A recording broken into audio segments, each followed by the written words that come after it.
ఇప్పుడున్న పరిస్థితుల్లో ఆంధ్రప్రదేశ్‌లో ఉన్న ప్రతి ఒక్క మాలవాడి తాలూకా బాధ్యత ఏంటంటే,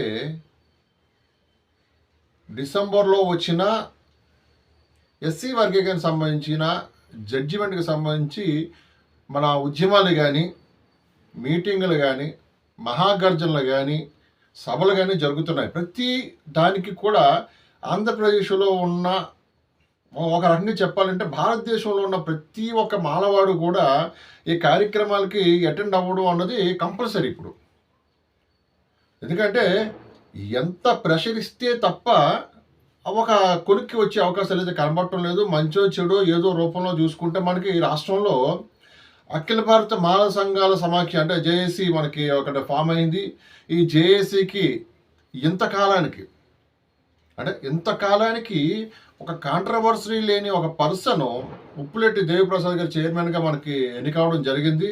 అంటే రాష్ట్రంలో గత 30-40 సంవత్సరాలుగా ఉద్యమాలు చేస్తున్న ఎంతోమంది నాయకులు అందరూ కూడా కలిపి ఒక వ్యక్తిని ఒక జేఏసీని ఫామ్ చేస్తూ ఆ జేఏసీకి ఒక చైర్మన్గా ఒక వ్యక్తిని పెట్టారు. అంటే ఆ వ్యక్తిలో ఉన్న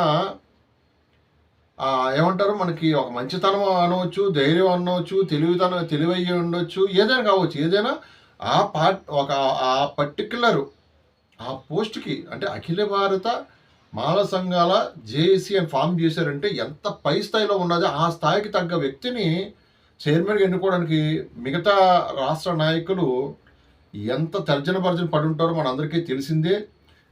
అంత తర్జన భర్జన పడి ఒక కాంట్రవర్సరీ లేని కరెక్ట్ పర్సన్ని ఇన్నాళ్ళకి మనకి జేఏసీ చైర్మన్గా అందరూ కూడా ఎన్నుకోవడం జరిగింది, ఉప్పులెట్టి దేవిప్రసాద్ గారిని.